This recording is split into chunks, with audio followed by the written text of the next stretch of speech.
This is Sarah Silver with your Fox Valley forecast, brought to you by Rain-X, America's #1 wiper blade. This morning, sunny with a high near 55. Tonight, mostly cloudy with a low around 39. Looking ahead to Friday, mostly cloudy with a high near 62, and a slight chance of scattered showers later in the day. Saturday brings mostly sunny skies with a high near 64. Currently 36 and overcast. I'm Sarah Silver on the Talk of the Town, WRMN. Workdays can be unpredictable, but your workwear shouldn't be. With the Cintas Apparel Plus program, you'll have freshly laundered garments for everyone on your team delivered every week. Cintas has workwear for just about any job imaginable, with high-performance fabrics and an uncompromising fit that stretches and moves with you. Don't leave looking and feeling good to chance. Visit Cintas.com. Oh, I'm ready! And get ready for the workday. Clutter happens, but junk doesn't have to weigh you down. At the Junk Luggers, we're your full-service junk removal and hauling pros, tackling everything from single-item pickups to major cleanouts. We handle the heavy lifting, and with our commitment to the green way, we rehome and recycle to keep your unwanted items out of landfills. So, whether you're clearing out the garage, downsizing, or saying goodbye to old furniture, we make the process eco-friendly and easy. Call 1-800-LUG-JUNK or visit junkluggers.com today. Let's save your space and the planet together. The road ahead can be unpredictable, but with the right partner, you're always moving forward. At Heartland Bank in Hampshire, we're with you. Every mile, every milestone. From savings to small business lending, we offer local decisions and personal service that gets you where you're going. Stop in at 819 Warner Street or call 847-683-4444. Heartland Bank, proud sponsor of America's First Responders Fest.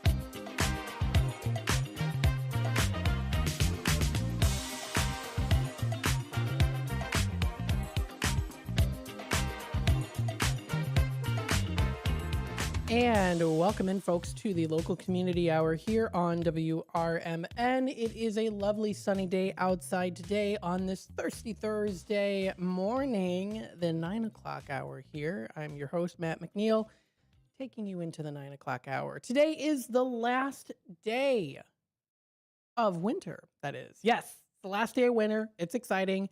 Tomorrow is the first day of spring. It is the spring equinox. Spring is arriving. It is coming tomorrow, and we're excited for it. I know many of us are. Welcome to, of course, that vernal equinox. We're excited about the start of spring. Now, what I want to do is I want to read a little bit of an article to you today on a little bit on when the first day of spring is, of course, which we know it's coming up. What is the spring equinox? We'll talk a little bit about that, and I'll even give you a little bit of a visual display for folks who maybe aren't as aware of that, and that's totally fine. So we'll talk a little bit about that today. Got some other good things, of course, to also mention as well. And also, too, we're going to be playing a little special bonus episode today of Somebody Knows Something, the Elgin Police Department Cold Case Unit. It is the Season 3 bonus episode, Still Missing. It was released 2 days ago. You can find it on podcast.apple.com and also Spreaker. We're going to be playing that during the second half of this community hour. So stay tuned. It's about 18 minutes there. Time's out well, and then we'll kind of talk a little bit about it afterwards within the remainder of the time. So stay tuned for that. That'll be coming up at around 9:34 or so is when we'll have that.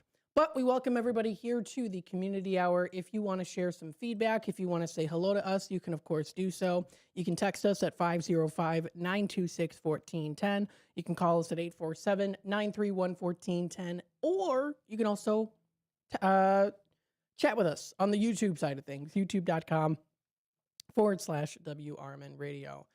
Before we go into that and more, let's talk about the weather and the temperatures for the day today. Today is a high of 61 degrees. We are going to be seeing it, currently right now it's at 40 degrees. My thermometer at home, it said 43. So, and in my car, it said 45. So, I don't know. Kind of just depends. But we are going to be seeing a high of 61 degrees for today. Sunny to partly cloudy. It's pretty nice and sunny today. Going to eventually get a little bit warmer. It does drop down to a low of 44. The weekend is going to be nice. It's going to be a nice weekend. We see here for Friday, starting for some people the weekend, but we get closer into it. It's the last day there before the weekend hits. We see a high of 68 degrees, cloudy skies early, and then partly cloudy in the afternoon. You could also interpret. Excuse me. You could also interpret partly cloudy to mean mostly sunny, I think. I don't know why they just don't say mostly sunny. I think that sounds a lot better. Right? I would think so. But I guess it's supposed to say, how many clouds are in the sky. But with that being said, cloudy skies are going to be accumulating later into Friday night with a low of 37 degrees. Heading on into Saturday, the 21st of March, we see temperatures getting up to that 70-degree mark. A few clouds early, otherwise mostly sunny and warm. That's going to be a nice day.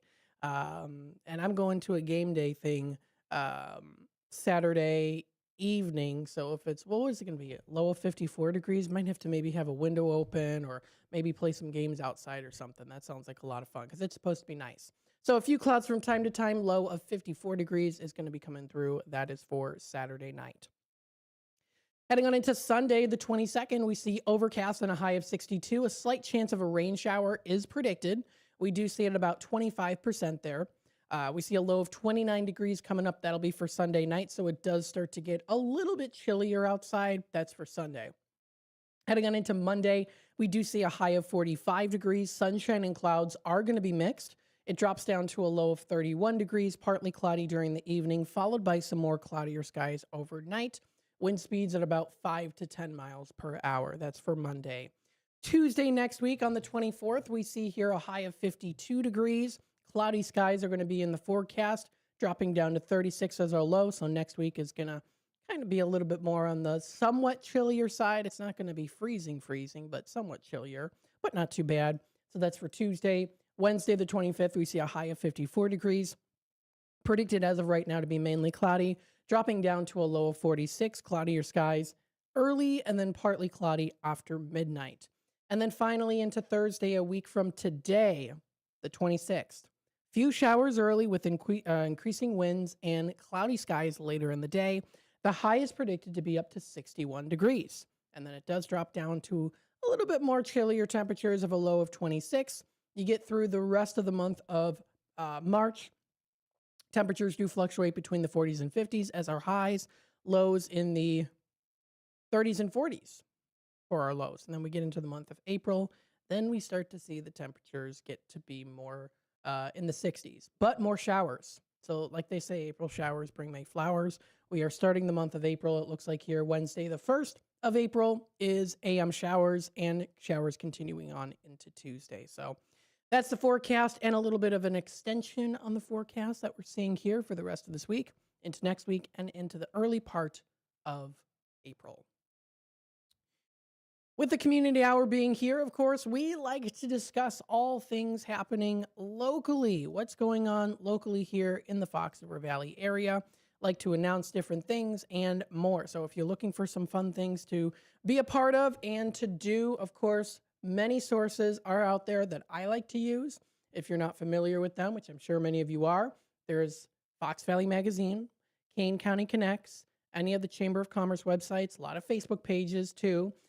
Explore Elgin area, the local library websites and Facebook pages. So there's a lot of different ways that you can keep yourself in the know, up to date and in the loop, as I say, with all the different events coming up here. If you're looking for something spring and funny, spring and fun, maybe even funny too, maybe, a nice karaoke night or something. There's lots of different local places that you can go to. If you're looking for some fun Easter events, I know the Fox River Trolley Museum has an upcoming event. It's the Bunny Express. It's the Bunny Burrow Express, which is in South Elgin. They recently posted an article on that. I know that that is one that's pretty popular for people to go to. And it's especially a lot of fun for young kids, but it's also fun for people of all ages because you get to ride on that. You get to ride on that train, which is really cool to see. And tickets are available. They're $30 per person. They can be purchased on their website. Train runs on 3 Saturdays before Easter. So coming up this Saturday, March 21st, is the first day that they're having it. Then it's going to be March 28th and April 4th. Now, on each of those days, the trains run at 10 a.m., 1 p.m., and 3 p.m. Now, the ride takes approximately 1 hour and 15 minutes. Trains will board in the John Jay Deer Forest Preserve, which is about 2 miles south of the museum, not at the museum itself. So if you want to check out more information, visit foxtrolley.org. foxtrolley.org for more information. And it's just a fun little thing to do for the kids and for yourself. And there's even a nice little Easter egg hunt that the kids can enjoy. So that's already coming up this Saturday. That's this Saturday. It's the first day they're doing it. Again, 11 a.m., 1 p.m., and 3 p.m. Double check with them. I would recommend calling if you are looking to see what days might be sold out because, well, actually right here it does say that there's still 50 plus remaining. So they're all still there. If you want to get those tickets, you can find them under the foxtrolley.org's website. So definitely check that out. The time is 15 past the hour. We're going to take a quick time out. When we come back, we'll go through some other things. Kane County is welcoming 4-H students for Government Day experience. And Kane County has recently announced a 2026 campaign sign recycling program. So we'll talk about some of that.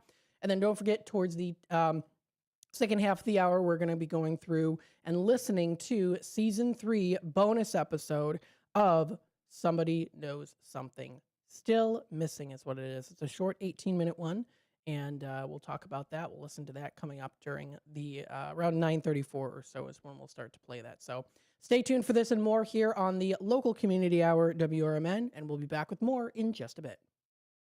Are you suffering with anxiety, depression, PTSD, an eating disorder, or even a substance abuse problem? If it's causing problems at work or with your family, get help now at Insight Mental Health and Wellness. We can help and treat all types of depression and mental issues. We'll help you use your insurance to get away from it all to a beautiful, sunny, and tranquil vacation-like environment so you can recharge yourself. And with a Family Medical Leave Act, you could take the time off you need from work. Plus, with the Affordable Care Act, your treatment could be 100% covered. If you're suffering from any kind of anxiety, depression, PTSD, eating disorder, or even a substance abuse problem, use your insurance and get away from it all. Come to sunny California. Call Insight Mental Health and Wellness now. 800-419-0287. 800-419-0287. 800-419-0287. That's 800-419-0287. Building a house is hard, but have you tried removing one? Flood Brothers takes the mess out of demolition. With fast roll-off dumpster delivery, reliable debris pickup, and a family-owned team that takes service personally. Call 630-261-0400 or visit floodbrothersdisposal.com. Flood Brothers Disposal, proud sponsor of America's First Responders Fest. This year, America's First Responders Fest 2025 was a huge success, and we couldn't have done it without the Village of Burlington and Village President Mary Kay Welsen. Your support helped bring the Fox River Valley together in the Village of Hampshire to celebrate the heroes who keep us safe every day. Thank you, Village of Burlington, for standing behind America's First Responders Fest 2025 and for standing with those who serve. Most people out here think that taking care of one another is important. And most people would step up for a neighbor going through a tough time. Most people around here help out friends and family when they need it. But the funny thing is, most of us won't look for help when we need it. If you're struggling with mental health, you should know that there are resources out there that can help. And it's okay to talk about it if you need to. One place to get started with information is loveyourmindtoday.org.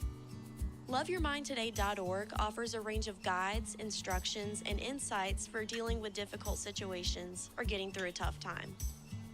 If you're struggling with mental health, get the help you need, because most people out here really care. Visit loveyourmindtoday.org. That's loveyourmindtoday.org. Brought to you by the Huntsman Mental Health Institute and the Ad Council.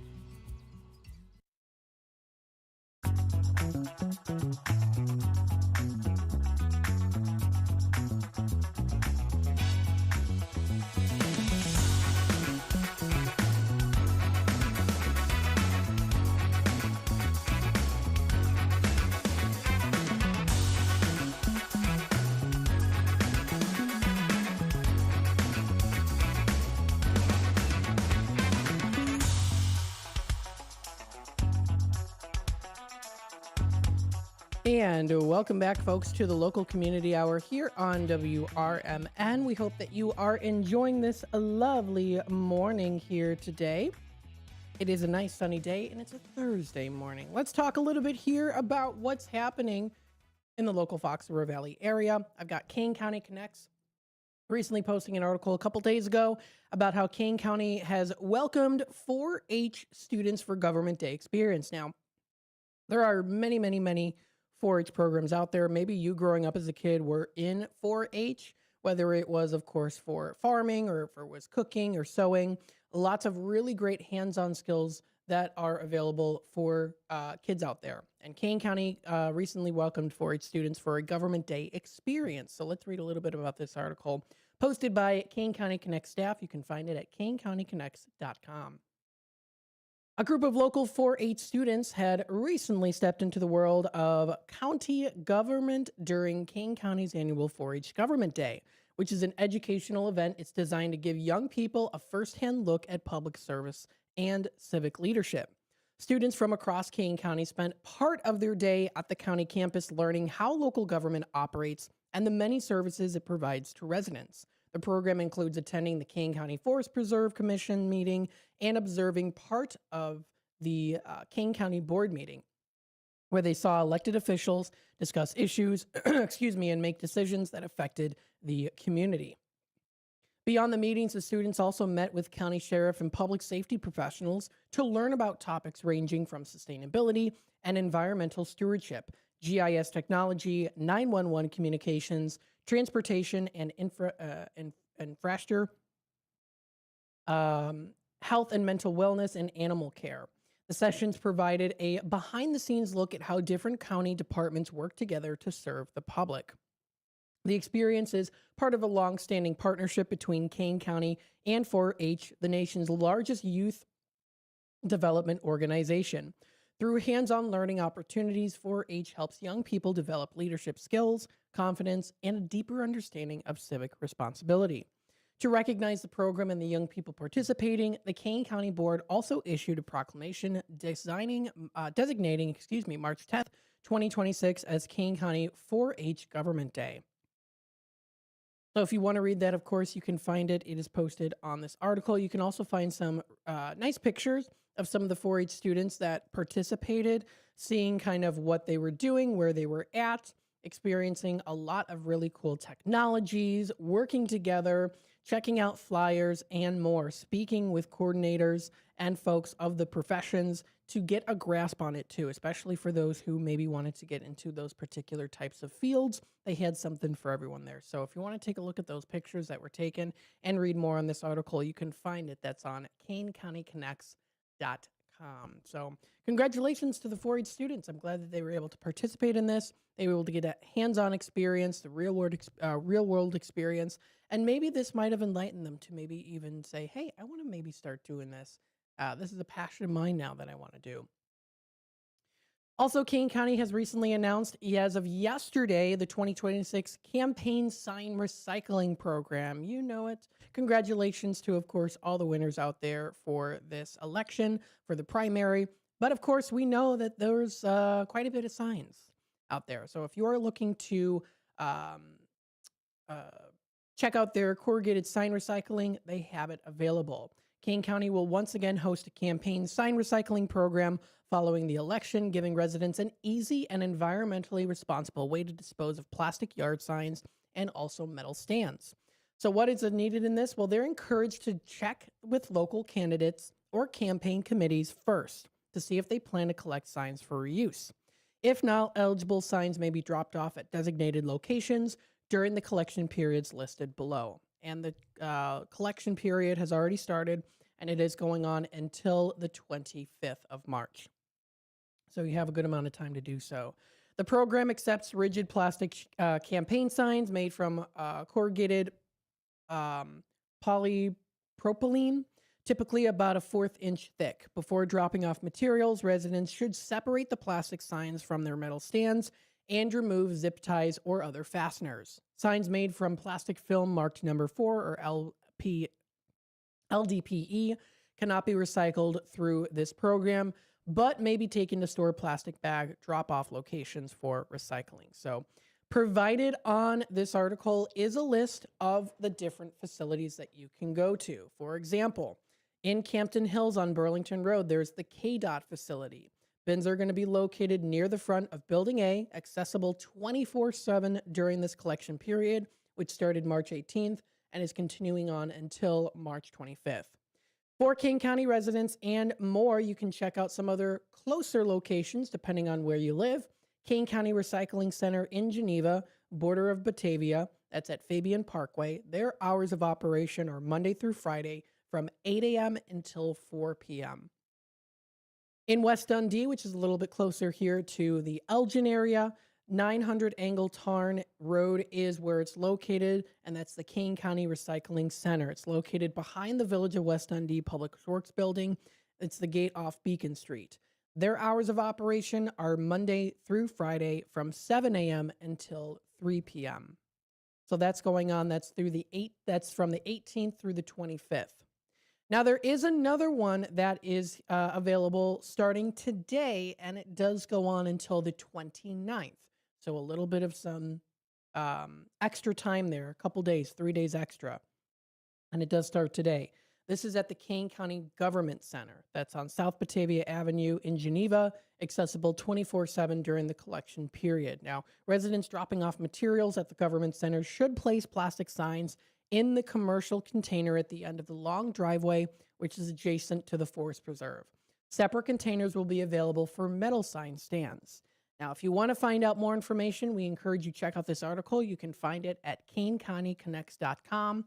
Or, of course, you can contact the Kane County Recycling Program by calling them at either 630-208-3841 or emailing them recycle@kanecountyil.gov. And again, this article was recently posted yesterday, so it's still fresh and new. You want to check out the recycling programs, you have any signs, you're like, I don't know what to do with them. Maybe you're already a novice at knowing what to do, but this is a simple way to just be able to recycle them and be environmentally friendly there too. So check it out for more information. You can find it at kanecountyconnects.com, that recent article that was posted. So again, that's for the Kane County Campaign Recycling Program that is currently in operation now. If you want to take a look at some other events that are happening locally in your city, town, or village, we encourage you to check out Chamber of Commerce websites. Those are some great ones to kind of help you to connect, engage, and thrive, as it is being described here on the Elgin Area Chamber of Commerce website. So if you want to check that out, definitely do so. And of course, coming up next Tuesday, we do have Carol Gieske in with us again here for the Chamber Chat, which of course discusses local businesses in Elgin and around the Elgin area that are members of the Elgin Area Chamber of Commerce, giving you those insights on what their business has to offer, and of course some other insights and calendar events of different local events that are happening, different meetings, business expos, and more that come your way that are all here part of the community together. So all of that is really good to listen to. It's a great show. I enjoy hosting it here with Carol and her guests. Always do a great job, of course. So please feel free to listen in. That's coming up next Tuesday at the 9 o'clock hour. We're hoping that you join in, listen into the conversation, or watch us also on the YouTube side of things too. So there's a lot of different events that are coming up here. You can find more information posted at the different Chamber of Commerce websites. Oh, I was going to talk about spring and the spring equinox, and I forgot to do that. Darn. Maybe I'll talk a little bit about it. I'll talk more about it. That'll be during the out to lunch segment. We'll save that for the out to lunch segment there. I'll make sure to share that too. Remember, of course, you can go to our website, WRMN AM 1410 or WRMN1410.com to find more information about us. We hope that your day is going fabulous today, and I'm going to read that article on the Out to Lunch Show. I'm trying to multitask here and get that going. Okay, I'm sending the link to myself. There we go. So coming up next here, we are going to be playing the bonus episode titled Still Missing. It was released 2 days ago. This is Somebody Knows Something, the Elgin Police Cold Case podcast, and you can find it at podcast.apple.com or its Spreaker.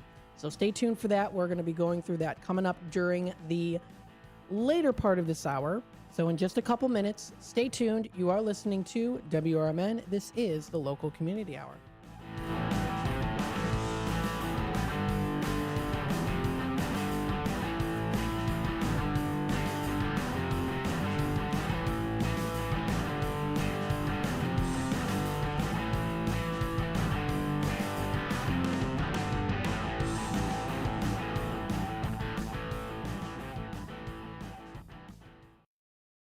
With your news flash, I'm Ryan Gatenby. Brought to you by KFC. Illinois lawmakers have introduced the POWER Act to regulate new data centers across the state. Capital News Illinois reports the proposal targets energy use, water impact, and environmental concerns and could require centers to generate their own renewable energy. Illinois Democrats have picked a new generation of congressional nominees after an expensive primary season. 5 open seat races drew about $125 million in total spending, fueled by retirements, including Senator Dick Durbin. State-funded financial aid for undocumented students is facing renewed scrutiny as federal education rules tighten. More than a dozen states offer aid based on residency or attendance, but critics question the cost and use of taxpayer funds. I'm Ryan Gatenby with your news flash.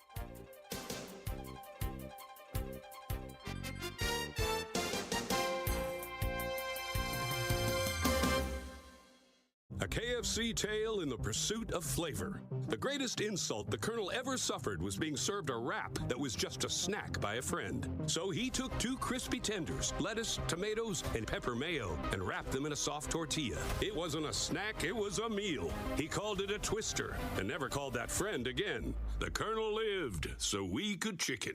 The Twister. Now back at KFC, classic or with bacon. Also try it spicy. It's finger-licking good. Prices and participation may vary. Wesley Financial Group is not a law firm, and Chuck McDowell, definitely not an attorney. This is Chuck. If someone talked you into buying something really silly and you want to get out of that silly little thing, my advice, get the facts. Call me and I'll send you our timeshare exit kit absolutely free. Inside, you'll learn how timeshare works and all your options for cancellation. Call Wesley now for your free exit information kit. 800-909-9696. 800-909-9696. Welcome to downtown Elgin, where businesses, community, and creativity come together. The Downtown Neighborhood Association provides valuable, complimentary services to all downtown businesses, organizations, property owners, and residents, helping you gain exposure and thrive. Whether you're already part of the district or exploring a new downtown location, DNA is here to help your vision grow. Join us in creating a vibrant, connected, and successful downtown Elgin. Call now 847-488-1456, or you can email info@downtownelgin.com. Ask for Jennifer Facala. Downtown Neighborhood Association, where the heart of business beats strong. This is Sarah Silver with your Fox Valley forecast, brought to you by Rain-X, America's #1 wiper blade. Today, sunny with a high near 56. This afternoon, temperatures will cool to around 54. Tonight, mostly cloudy with a low around 39. Looking ahead to Friday, we have mostly cloudy skies with a high near 62. Currently, it's 40 and overcast. I'm Sarah Silver on the Talk of the Town, WRMN. Jackson Hewitt handles your taxes and your stress. Inhale on no surprise price of $149 or less. Exhale, paying more for complicated taxes. You won't. Inhale New tax law knowledge. Exhale. Missing out on your biggest refund? Certainly not. Don't miss paying $149 or less. Rest easy. Jackson Hewitt's got your taxes. Guaranteed. Limited time offer for new clients on federal returns. Participating locations only. Terms at jacksonhewitt.com/149.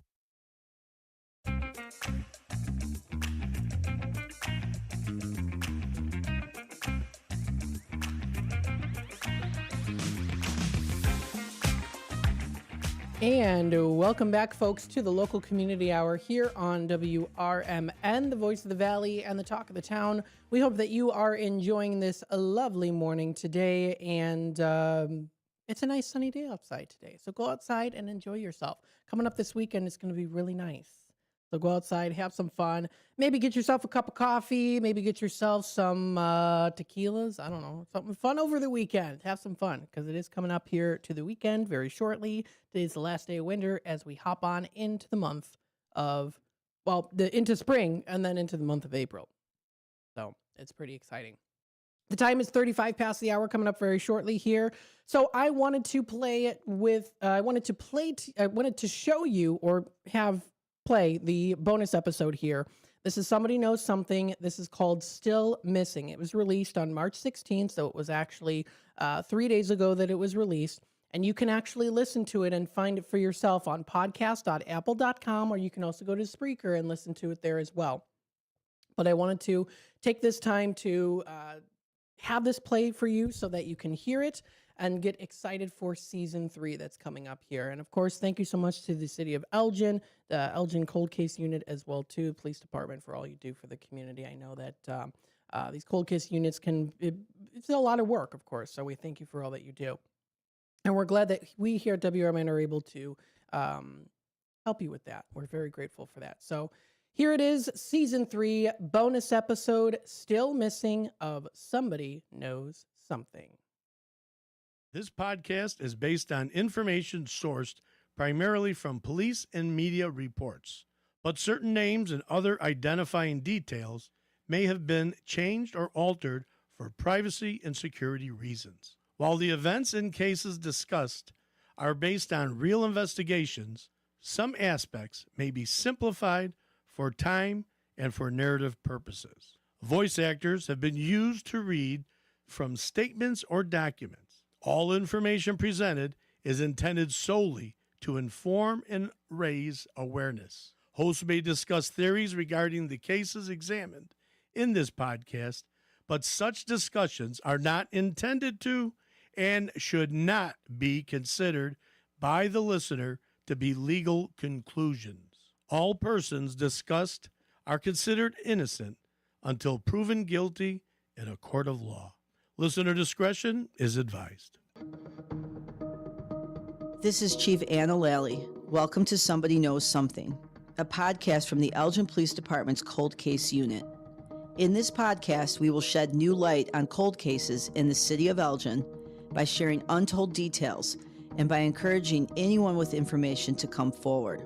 You will come along with real cold case detectives as they investigate active cold cases in real time and seek justice for the victims and closure for their families. We believe that the Elgin Police Department and our community can work together to bring closure to cold cases because we know that in these cases, somebody knows something.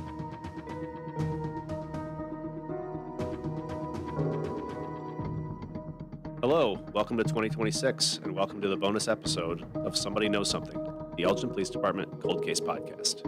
My name is Detective Andrew Houghton. And I'm Detective Chris Hall.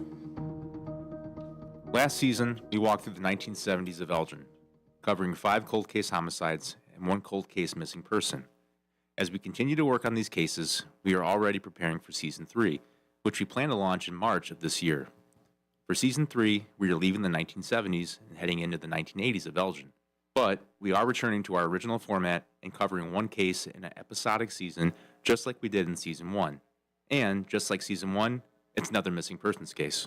Before we jump into Season 3, we decided that we wanted to give our listeners an idea of all the cold case missing persons that we have on our caseload as of the date of this recording, so that we can ask for information and tips on those cases. Then in Season 3, Chris and I are going to explore the oldest case in our missing person case files, a case from 1982, over the course of a full season. Currently, we have 4 missing persons cases on our caseload, spanning from 1982 to 2021. And we have a missing person who disappeared in April of 2023 who, if he is not located, will become our 5th cold case missing person in just a few short months. So, let's dive into those cases here in the bonus episode as we begin the new year and as we move towards Season 3 of Somebody Knows Something.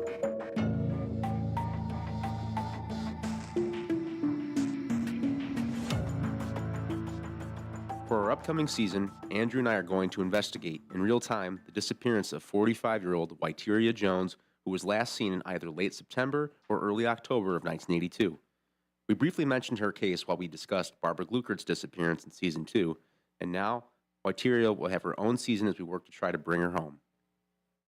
For Whiteria's case, we will also have some old help and some new help. Just a few weeks ago, Detective Beth Steriker joined our unit, which has now grown to 3 full-time investigators, and Sergeant Matt Vartanian is also rejoining us. Our dedicated listeners will remember that after Season 1, Matt was promoted and left the unit. But in November of 2025, he returned to the Major Investigations Division as a sergeant, and he currently oversees the cold case unit as part of his duties. While Chris and I will continue to host Season 3, our listeners may also hear from Beth and from Matt periodically as we work on Whiteria's case as a group. Throughout the season, Andrew and I, along with Matt and Beth, plan to interview people who knew Whiteria, visit key sites related to her disappearance, and review her full case file so that we can hopefully generate new tips and new leads in her case. As we said, we plan to launch our season in March, and we hope that, with your help, we can generate new interest in Whiteria's case and maybe find out what happened to her over 44 years ago.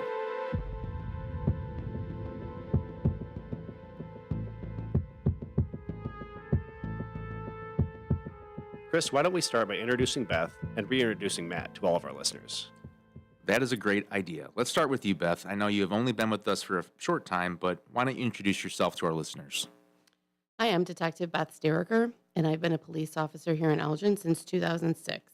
Before I joined the cold case unit, I worked in patrol, then in our narcotics unit for 10 years.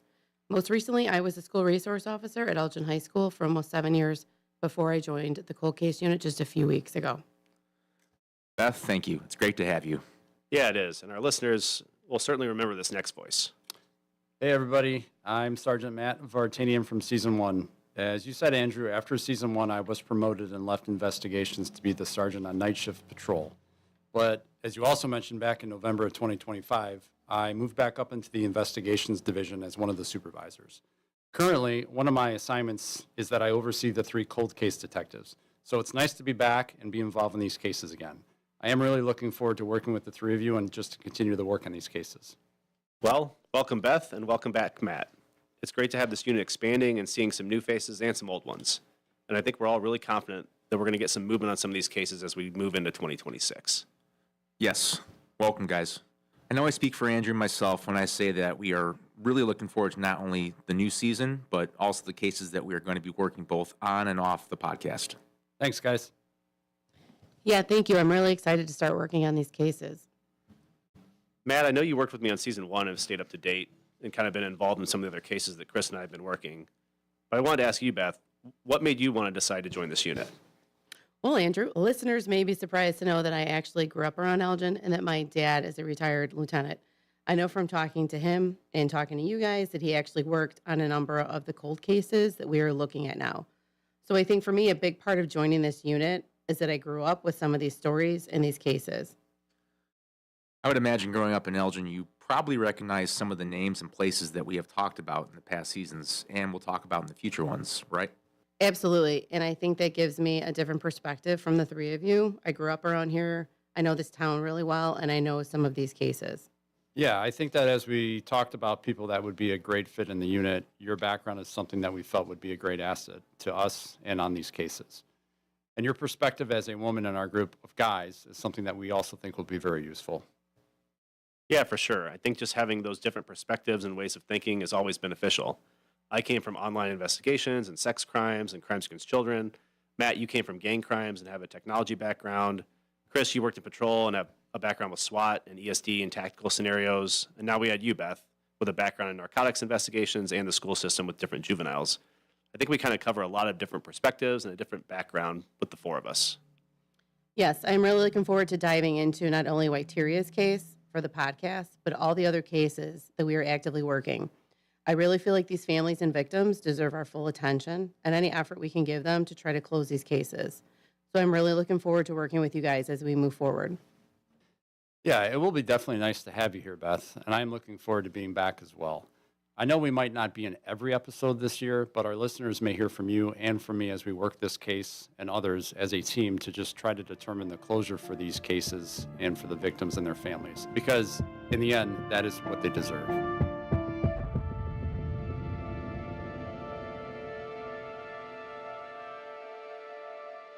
Well, now that we've given you an update on our staffing, as Chris said, we have 4 missing person cases in our file, including one case that we will focus extensively on in Season 3.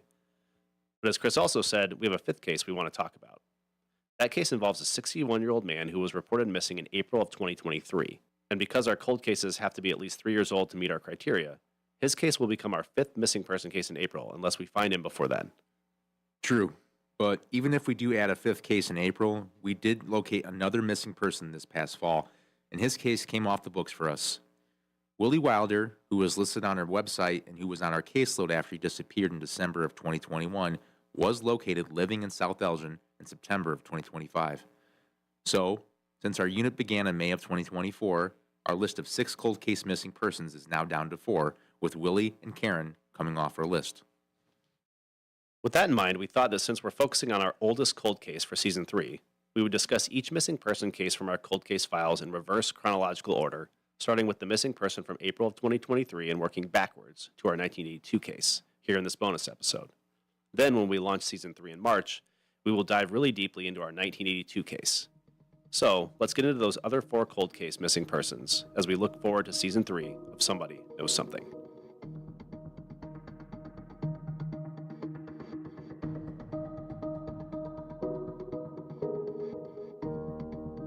The first case we want to touch upon is the disappearance of Franco Loya. Franco was born on December 17, 1964, and he lived here in Elgin when he was reported missing in 2023. On April 21st, members of his family reported that they had not spoken with him since April 19th, and they asked the Elgin Police Department to try to locate him. Police learned that Franco had received some care at St. Joseph's Hospital. Then, after he was discharged, he walked north along North Airlight Street around 9 p.m. Franco was living in the 300 block of Raymond Street on the east side of Elgin, about 3.5 miles east of where he had last been seen. Elgin police pulled video surveillance, tried to ping his phone, and searched the area extensively, both near where he was last seen as well as his house and other areas he was known to frequent. But as of the date of this recording, he has not been located. Franco is currently listed as missing and endangered. Franco is described as a male Hispanic, approximately 5 feet 5 inches tall and 192 pounds, with black hair and brown eyes. And he was last seen wearing a black Planet Fitness tank top, black pants, and black shoes. Franco sometimes uses the name Otniel Rojas, and a photograph of him, along with all the people we're going to discuss in this episode, accompanies this episode. Franco's family is still searching for him, and we are asking that anyone who has information about his whereabouts please come forward. We hope that by releasing information in this podcast, we can find him before his case technically becomes a cold case in April of this year.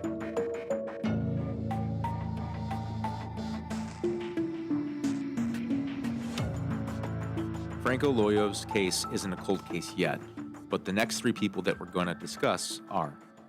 The first person is Maynor Escalante Martinez, who was a 16-year-old unaccompanied minor when he entered the United States in April of 2021. Maynor was placed with his family here in Elgin, but was reported missing 2 months later on June 29, 2021. An unaccompanied minor is defined under U.S. law as a person who is under the legal age of 18 years old and has no lawful immigration status in the United States. The person also has no parent or legal guardian available to provide care or custody. According to the National Immigration Forum in 2021, 122,731 unaccompanied minors, including Maynor, were referred to the Office of Refugee Resettlement, or the ORR, by the Department of Homeland Security. 107,646 of those people were released to their sponsors. The ORR operates nearly 300 facilities in 27 different states, and Maynor was sent to live with a family here in Elgin until his own family could be located for him. However, on June 29, 2021, the sponsor family reported that a person, allegedly one of Maynor's uncles, came to Elgin from Florida and that Maynard left with him. Because he was a minor and we can't confirm who he actually left with, he was listed as missing, and we have not located him as of the date of this recording. Maynard would be 20 years old now, so he may no longer be 5'9", 190 pounds with black hair and brown eyes like he was when he was reported missing. But we do have a photograph of him from 2021 listed with this episode. We simply are asking that anyone with information on his whereabouts contact us so that we can confirm that he is okay and that he actually left with someone from his actual family. If you have any information on Maynard's whereabouts, please contact us. Our next missing person is Chad P. Smith, who was 44 years old when he was reported missing on Groundhog's Day in 2021. Chad was listed in Leeds as missing and endangered, and he's described as a black man who was 6 feet tall, 170 pounds, with brown eyes and black hair. His last known clothing description is currently unknown. On February 2nd, 2021, Chad's family reported him missing, noting that no one had heard from him since approximately December of 2020. He is known to frequent the 4600 block of Lake Park Avenue in Chicago, as well as other areas on the south side of Chicago, but his mother still lives here in Elgin. Over the past year, his mother has reported that she's been told that Chad's been spotted in Chicago by various people, but we have not been able to confirm that information. So again, if you have any information about him or his whereabouts, please contact us. Chad also has a tattoo of a lion on his chest, a hammerhead shark on his right forearm, praying hands on his right arm, and a cross on his left arm. If you recognize him or this description, please let us know. We've also included a photograph of him with our episode. The last missing person we have, other than our full Season 3 missing person, is a young man named Darren Wood, who was 24 years old when he was reported missing on July 13th, 2017. According to his family, Darren stopped by his mother's house in the 800 block of Suzanne Lane on Elgin's east side on July 9th, 2017, just a few days before he was reported missing. They chatted, and he told her that he'd be back on the 11th to see her so that he would go to the DMV to get a state ID card. But he never returned. By July 13th, Darren's mother called the police and reported him missing. She described the last time she saw him, he was wearing blue jeans, a black shirt, and black gym shoes. Darren is a white male who is approximately 5 feet 5 inches tall, weighs 160 pounds, and has brown hair and brown eyes. He also has a tattoo of a star on his left forearm. The Elgin Police Department entered him into Leeds and attempted to locate him, but they came up empty. Over the past 8 years, we have had several potential matches to Darren from NamUs, which is the National Missing and Unidentified Persons System. We will talk more about them in our full season, but basically they help law enforcement compare unidentified human remains from around the nation to missing persons cases. Anyway, several potential sets of human remains with similarities to Darren have come up, but through DNA and dental records, we have been able to eliminate those identified remains as being Darren. At this time, we are still seeking information regarding his disappearance and whereabouts. So anyone with information, please contact us.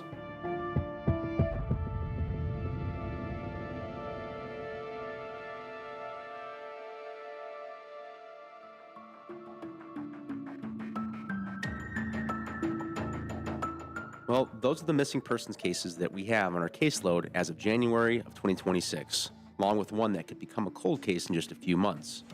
Franco Loyo, Maynard Escalante Martinez, Chad P. Smith, and Darren Wood. These 4 cases span from 2017 to 2023. But as we said at the beginning of this bonus episode, we have one more case that goes all the way back to the fall of 1982, over 6 months before Karen Sheepers, our missing person from Season 1, disappeared. Whiteria Jones was 45 years old when she vanished after reportedly leaving the Douglas Hotel, which is just across the street from the current police department. Listeners will remember that Casey Kiles, a case we covered in Season 2, was also murdered just outside that same building in 1977. For Season 3, we will be investigating Whiteria's disappearance over multiple episodes, just like we did in Season 1 with Karen Sheepers. But we expect that Whiteria's case will take us outside of Elgin, even outside of Kane County, as we search for answers in the oldest cold case missing person case in our files. So please join us in March for Season 3, Whiteria is Missing, here on Somebody Knows Something.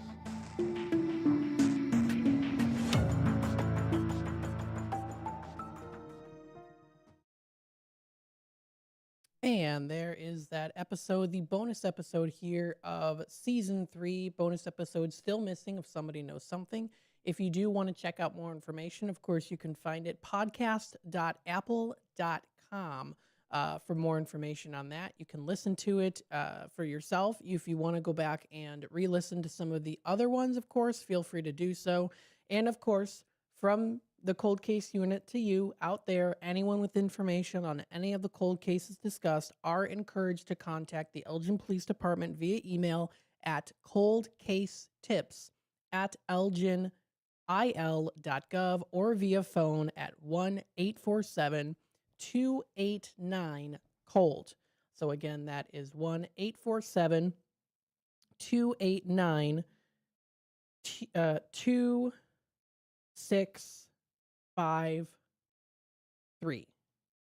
Trying to spell that out as best as I could with the word cold and the matching of the numbers there. But thank you again for tuning in today to the local community hour. We still have a little bit of time left, so with the time remaining, we'll go through a couple other things that are also happening locally in the Fox River Valley area. So we'll talk about some of that here too.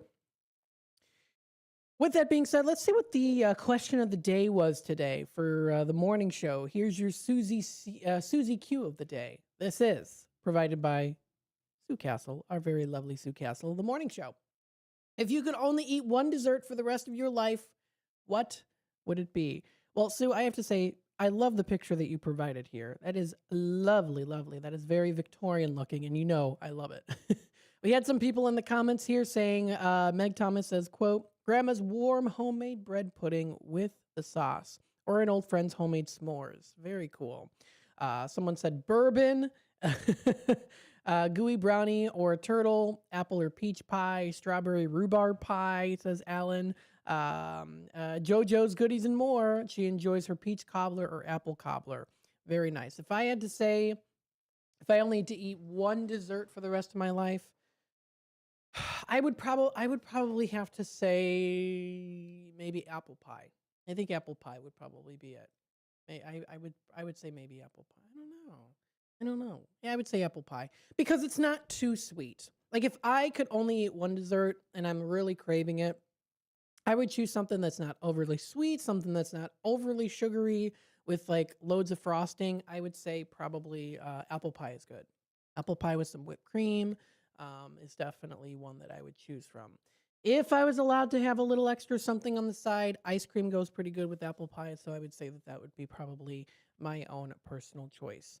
Because I do like making pies too. So with that being said, that is the Susie Q of the day. If you want to make a comment, you can find us on our Facebook page, facebook.com/WRMN radio. With the time remaining, we just want to remind you, of course, that you can explore the Elgin area with exploreelginarea.com. What's still going on now? Well, of course, the exhibit at the Gail Borden Public Library for the history of Elgin is still available until March 31st. So if you haven't gone to the exhibit yet, it's really cool. I went a couple weeks ago, and it was really cool to see the milk horse and carriage. A lot of the really cool artifacts that were available there too. And so that was really nice to see that. And it was cool to read some of the history. There's a lot of rich history here. Coming up tonight at 6 o'clock, there is a real estate investment night. This is where you can learn, network, and grow. This is called Investment 101. This is by the Morales Law and Wind Trust, and it's at the Reality of America Elgin office at 574 North McLean Boulevard. You can reserve your seat today. There is still time to do so, so check it out. You can join them for an exciting event coming up from 6 until 8. That's located on North McLean Boulevard in Elgin, and that's tonight. And it's again at the Reality of America Elgin office. They're going to be covering a little bit about some smart ways to invest in real estate, financing and creative deal strategies, and then also how to analyze a deal like an investor. So it's a good program to be a part of and to have some discussions there. Lots of other good things coming up, too. We'll talk more about that during the Out to Lunch segment. Up next, we have our WRMN 10 o'clock news segment here on the Voice of the Valley and the Talk of the Town, WRMN, followed by Out to Lunch. Got some good things to talk about on a Thirsty Thursday and more local programming coming your way here to the Fox River Valley area. Stay tuned. We'll be back with more in just a bit.